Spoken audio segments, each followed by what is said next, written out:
And go. There we go. Yay. All right. Here we go. Are you guys ready? Hi. Right.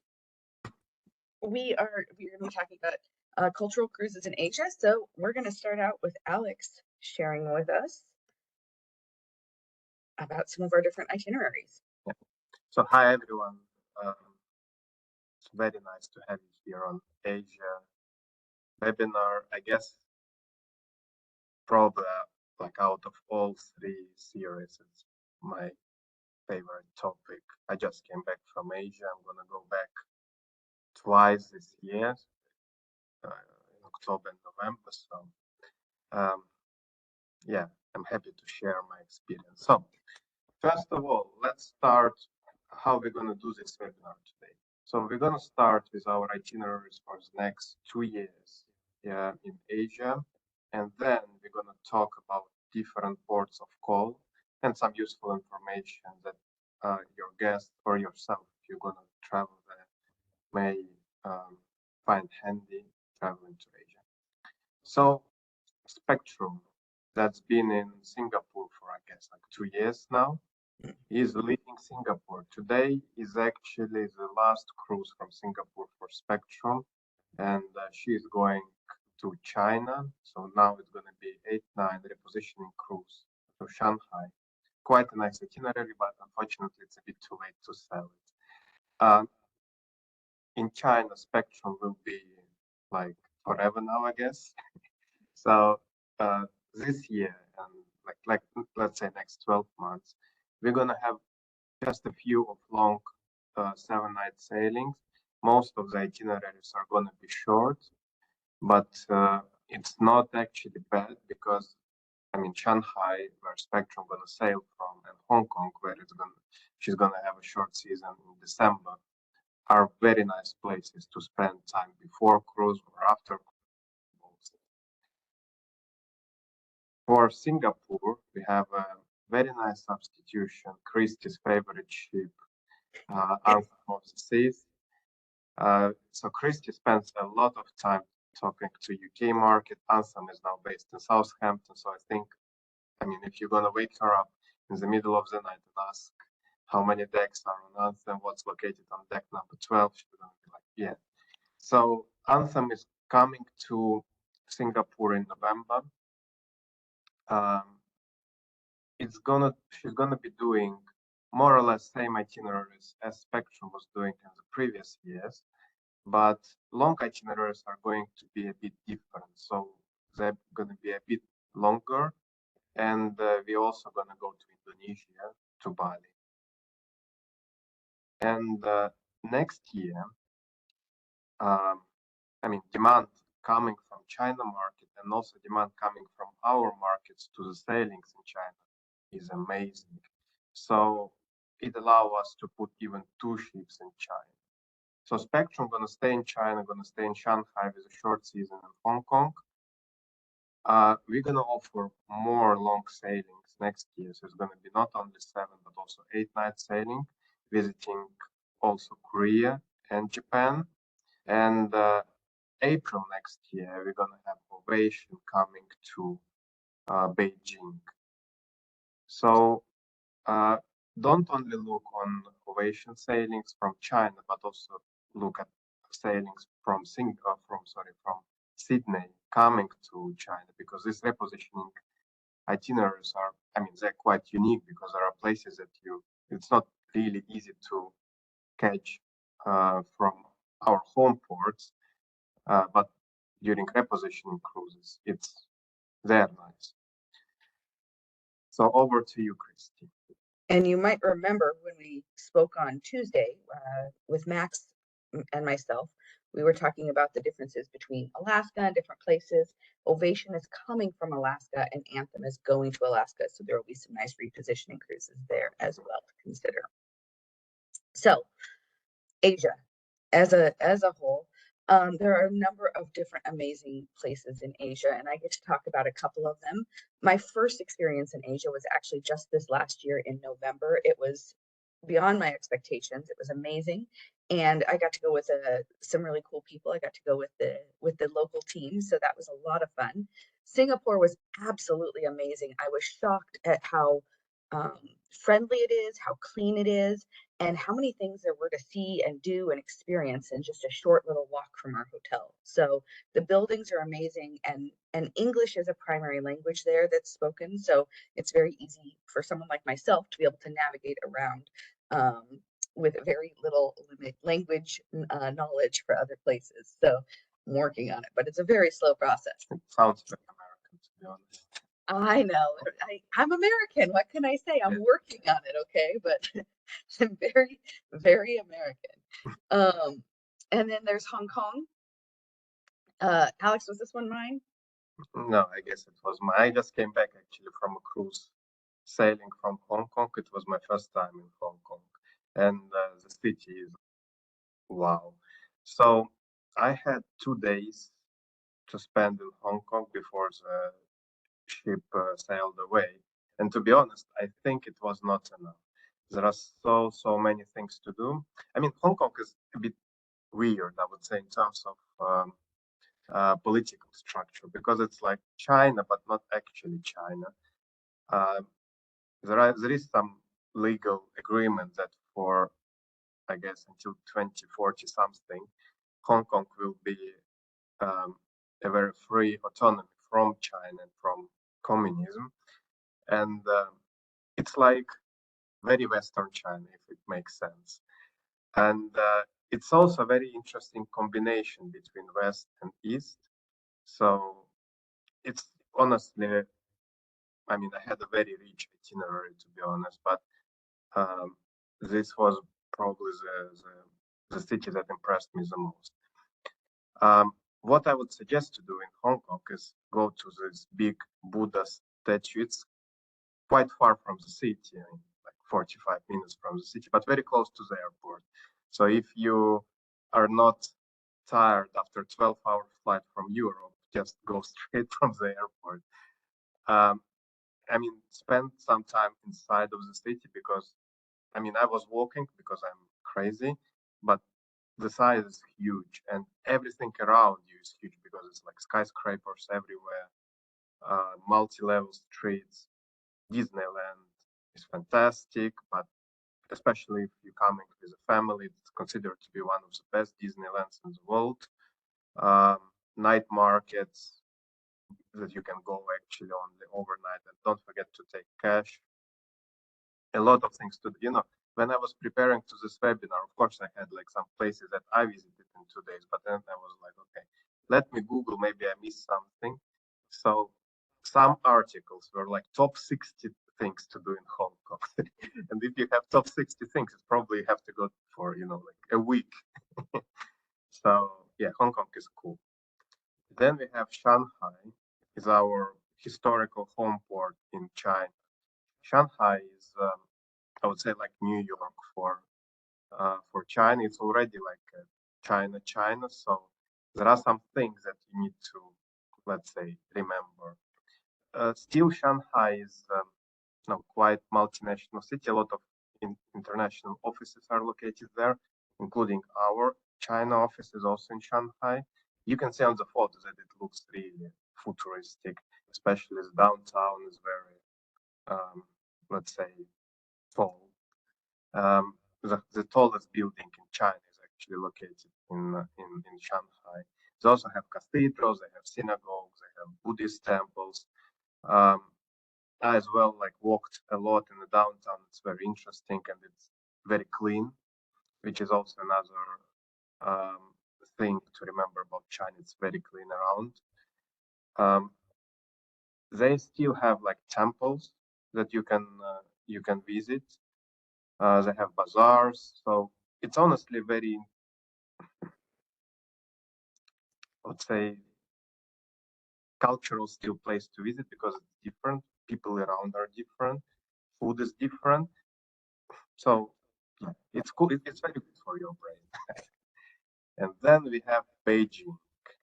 Like, okay, we call it Beijing. It's actually the port is not in Beijing. The port is called Tianjin, but it's actually not even in Tianjin. So the call is Binhai, which is like 180 kilometers from Beijing airport, and around, I would say, 70 kilometers from Tianjin. Tianjin, it's like a satellite city of Beijing.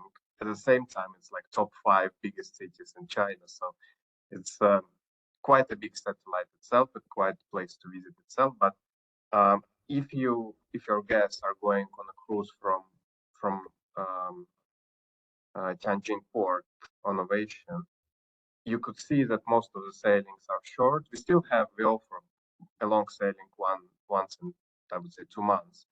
But even short sailings are absolutely worth it, because if you go to Beijing, you honestly need 2-3 days to explore, at least 2-3 days to explore the city. It's a capital city. Airport is huge. I mean, honestly, I was walking to get some food. It took me maybe 15-20 minutes just to get to the food zone. Inside of the city, just go to Forbidden City. Also Tiananmen Square, it's quite close, so like one of the main squares in China. The Great Wall of China is also close to Beijing. It's outside of the city, maybe I would say 45 minutes, 1 hour.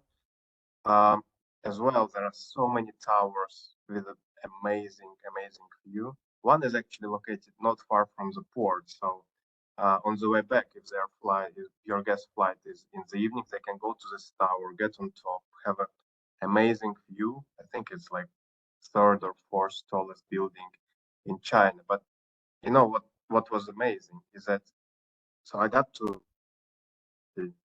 from the port to get to Beijing. It's very cheap, to be honest. But you drive for, I don't know, 1.5 hours, 2 hours. Every time you look out of the window, you see this tower from every position. It's so tall. Okay. We're already 15 minutes and we're still in China. Okay, so useful apps for China. It's actually a very important slide, because most of our apps are useless in China. So Google is blocked there. So Google Maps are not working. You can have a look. I mean, they're loading, I would say, but no itineraries, no nothing. Apple Maps are working, or you can download local maps like Badu. So Alipay was the most useful app for China. So it's like, I would say, an app that has everything inside. So you can pay through Alipay, because they do not accept our cards as widely as we would like to. So it's basically like a QR code scheme. So you add your credit card. I would suggest to add a couple of credit cards, because some of them get declined in one shop or another. And then you scan a QR code in a shop, and your card is charged. Inside, you also have a taxi app that is called Didi. Taxi in China is, for us, quite cheap. So like 1 hour drive going to be maybe around 20 euros. So not really expensive. You can book train tickets in Alipay, or also Trip.com company, but very Western type, I would say, an app as well. And you can book hotels in both applications. And don't forget to download Chinese and Google Translate, because no one, unlike Singapore, no one speaks English. I mean, very few people spoke something that sounded like English in China. Most of them just were using translation. Alipay also have translation. So basically, Alipay is your holy Bible for traveling to China. Okay, so now it's over to you, Christy. All right. So Penang is one of the places that I actually got to go, Penang, Malaysia, and that was a ton of fun. This was the place that we did tender in, I believe, and there's just so much. As soon as you get off the ship, there's so many things to see and do and experience. Lots of people, lots of colors, lots of culture going on, and so many great things to see and do. And then, of course, you can take a trip and go see a number of different areas. A lot of my colleagues went to little island and spent a day at the beach. Alex, what did you end up doing in Penang? I mean, I had a fun experience, because I walked, Surprise. and then I suddenly see a street called Armenian Street, and people I see in attendees list there are a lot of people who know me. I'm Armenian, so I spend the whole day in Armenian Street. That's I even amazing. T-shirt says Armenian Street Penang. I have a lot of magnets, so I am quite boring. And I also went on a date on this place, on this island. All right. So Penang. Penang was a very, very nice place to go and experience and see. And then there's Bangkok. Alex, have you been to Bangkok? Bangkok is the capital of Thailand. You know, very interesting place to be honest. I spent a few days over there, and so it is actually, I guess, very, very Asian thing. Like you can see it in many Asian capitals. So some areas are very well developed, and you feel like basically very European type, I would say. So you walk and you feel like at home, and then you just take a turn to the right, and then there is like very different scenery. And but street food in Bangkok is something that you need to go. They even have some of the like, I can't call it a restaurant actually. It's like food place, I would say, but they have Michelin stars just because of the quality of food. So shopping is very nice over there. Weather is very hot and very humid, so you're gonna be sweating a lot. There are a lot of Buddhist temples and palaces, also very interesting, and a lot of people, like a lot. You're gonna feel crowded all the time. And then we have Phuket, which was another amazing stop that we had on our itinerary. And this was another great place to go enjoy some beach time and just relax and unwind. Lots of people were spent the whole day just enjoying the beach. I ended up doing some shopping. I got some fun new things that I've really been enjoying over this last number of months. I got some Christmas presents, different things like that that I got to take back to the States for my family. So Phuket is another great place for the culture and just being able to get out and enjoy a nice, warm, tropical feeling day and a leisurely trip. So this is a great place for the beaches and the shopping. Alex. I haven't been there, so not much I can tell from my own experience. All right. Yeah, but I mean, to be honest, I've never been in Vietnam, and this is one of my goals for the next few years. You want to cover it? I've got nothing either. I haven't been. Very well prepared. I did prepare very well for this one. All right. And then we're back to the Singapore skyline, which is just an amazing place. Really Singapore. I mean, Alex, I don't know how you enjoyed Singapore, but I thought it was just absolutely amazing and would be happy to go back. All right. And then Tokyo. Another very crowded city. I had a call in Tokyo. So our ships are calling in Yokohama, which is another satellite city of Tokyo. It's not really super far, so it's gonna take under 1 hour to get to the downtown. But it's the same as Hong Kong. If you're gonna Google top things to do in Tokyo, it's gonna be, I don't know, a very, very long list because it's okay. It's the capital of one of the most developed countries in the world. So what I would suggest to do, if you are not afraid of crowds, is to go to the biggest intersection in the world. There are, I guess, like 10 roads intersecting in the same place, and they also have a crossing on the road. So at one moment, like when green light starts, like, people are just like waves streaming from different sides. If you go a little behind, if there is like a small hill, you can get on top and you see it from the top. It's honestly like crazy, yeah. And there is also some little statue of a dog, very cute. So this temple on a photo, very nice. You can actually rent like Japanese dress, I would say, take some nice photos. In some countries, it's considered to be cultural appropriation, but Japanese, they don't care. They just, yeah, if you pay money, it's fine. Shopping again, yeah. Okay, we need to speed up, I guess. So Nagasaki, I guess you all know about Nagasaki from history books. What I would suggest to do is to go to a museum, Nagasaki Atomic Bomb Museum. It has some of the relics that survived this nuclear bombing of the city. A bit depressing place, to be honest, but I guess it's something that we need to see. Then Shimizu. Shimizu is like a small town, but you could see on the photo that it's the closest place to Mount Fuji. And when the ship calls, you can see actually the mount from the top deck.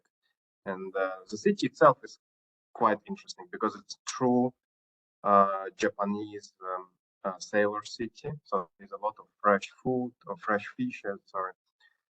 So even if of course you need to go closer to Fuji, you can take our Shorex, or you can find like a local excursion, but spend some time in Shimizu because food is also very nice. Okinawa is another victim of Second World War, so it's a tropical island, amazing nature, but it was destroyed during Second World War. The nature mostly was destroyed at that time. Architecture was mostly destroyed because its location was very important for Allies, and Japanese were not really open to surrender.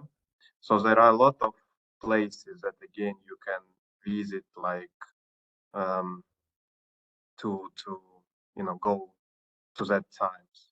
And also there is Okinawa World, which is like I would say local amusement park. So it's built actually inside of the cave, and caves are quite nice itself. They actually in Okinawa there are two caves. One is in this amusement park, Okinawa World.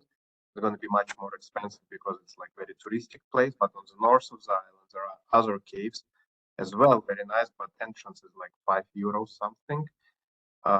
Less crowded, less touristic, so you can go and visit them. Then we have Osaka, another interesting place. It's a big town. So in Osaka, what I would suggest to go is, so on the photo you have Dotonbori. So it's a street, like main street, I would say, of the town. It was built maybe 80s, and it looks very, so it's the same. If you've seen movies about Japan, this is exactly how we imagine Japan. So Running Man was filmed on the street, so it's like very neon type street. Better to go at night. We usually do overnight or close to overnight, late departure in Osaka, so you have time for it. Try street food. It's always fresh because it's by the sea. Also, the castle. It's a very nice place. A lot of nice. It's like inside of the park, so you can walk basically for like half of the day over there. One of the most famous castles in Japan. Very nice, and photos look amazing. And also go to Kuromon Market. So many fish, so many like different types of fish and different ways of cooking fish. I suggest skip breakfast, go there. Yeah, it's so good. Then we have Kobe.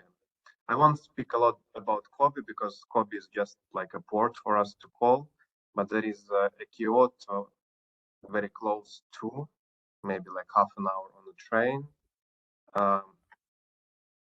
If you go to the next slide, yeah. So Kyoto as well, a lot of things to visit. So we do quite a long stay in Kobe. Yeah. So in Kyoto, go to Ryoanji Temple and go to Kinkaku-ji Temple. So in Kyoto, they have a lot of temples that survived. All of them are surrounded by gardens. There are very nice places to walk. So take comfortable shoes with you. Kyoto probably is one of the most beautiful places in Japan I've been to. And for Japan, of course, Google Translate. Japanese are same as Chinese. They don't speak English. In Tokyo, they do. In other places, very little. For taxi, you can download an app, Taxi Go. Uber is working in Okinawa and in Tokyo, but to get a taxi through Taxi Go is much easier and it's quicker, and it's gonna be like a traditional Japanese taxi, which is also taxi. So one thing to remember in Japan, so all doors are automated, so you don't need to open, you don't need to close. So just feel comfortable, get to the car, and that's it. And Google Maps are useful for maps reasons. It's working in Japan. All good. And then we have Korea. So we call in other places in Korea like Busan and Seoul as well, but we honestly don't have much time to talk about this, so we just have one slide about Jeju, which is the place where we call most often. Itself it's not super big island, but honestly, it's like the whole island is like national park.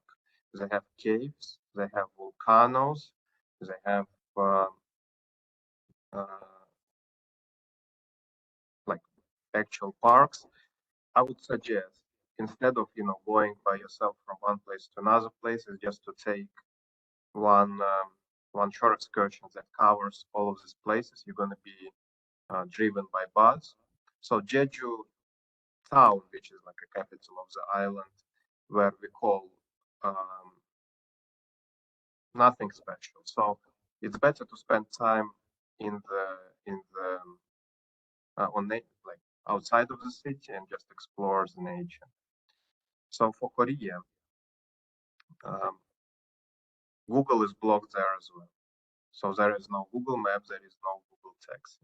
So it's for some legal reasons that Google has to put to store all of the personal data of Koreans in Korea, and Google doesn't want to do it. So for Korea, use an app called Kakao T, or okay, I don't know how to pronounce it honestly.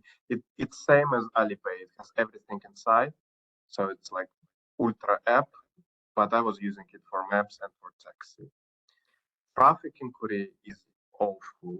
So I would say traffic in Asia in general is awful. So don't expect to get to different places very easily. So don't miss the ship. We had a couple of people who missed the ship. And Koreans are a bit better in English, but still, I would suggest, I mean, in taxi, train stations, everywhere, Google Translate is downloaded Korean gonna be helpful. So, over to you, Chris. Yeah, I think it's the first webinar when I'm talking and talking and talking, and you're just sitting. You're being me. And I'm just here to be here. Yeah, it's crazy. So our average consumer profile for our Asia itineraries is going to give us a commissionable APD of $134 per day, which is nice. Not as much as some of the other ports or other itineraries that we go to, but still a decent amount. The average age of our customers or consumers who are going to Asia is going to be around 44 years old. And the booking window is only 4.8 months out. So we're in that 5-month window, 4 to 5 month window that they're booking for their itineraries for Asia. And then of course, 60% of the consumers that are going, the guests that you guys are booking, are couples at this point in time. Generationally, 32% are Gen X, 24% are boomers, and then 22% would include myself and Alex, which is the millennial option.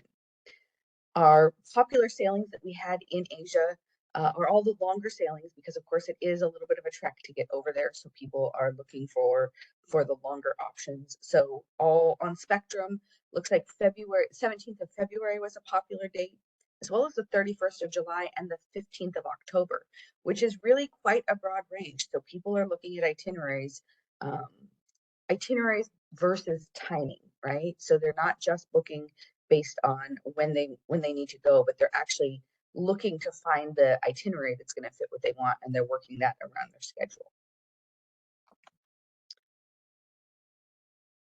We have a variety of different marketing materials available. So in China, you've got the QR code here. Alex will drop that information into the chat for you as well. And I believe, Alex, you send that information out in the email follow-up afterwards as well. Right? Yeah. Mm-hmm. So lots of different things that you guys can pull up so that you can be talking about this with your customers, giving them something to say, hey, I want to know more about this. Can you tell me? I've also got some nice marketing materials for Singapore. So here's some different options for you as well. And of course, remember Anthem, which has been in Europe with us for the last number of years, is going over to Singapore this fall. So she's heading over September, October timeframe-ish to get over into the Singapore market until she goes to Alaska in April. All right. This is essentially the end. Alex is going to drop that link in the chat as well. We would love to get your feedback on what you thought about this particular session. Obviously, Alex talked a lot more, so you can tell me that it was terrible. It's okay. No, he has amazing insights about all of the things and places that he's been, and he's gotten to take a number of trips to Asia recently. So hopefully those insights have been good for you. We'd love to hear what you thought. If there was something that we didn't give you enough of, we'd love to hear more about that too. And then just an update on our upcoming presentations. The one next Tuesday is at 1 p.m. UK time. So I do want to point out that we do have a really random time. They're typically at 9 or 10 a.m. This is at 1 p.m. And then a 9, a 10, a 10, a 10, and a 10 with some good stuff coming up as well. So we've got a lot of different things, a lot of different sessions still coming. We hope that you guys will be joining us for all of those, and we look forward to seeing you there. All right. Once again, thanks for joining us. We hope you guys had a great time and learned a lot. We look forward to hearing from you and seeing you at the next one. Thank you, everyone. See you. Thanks, everybody.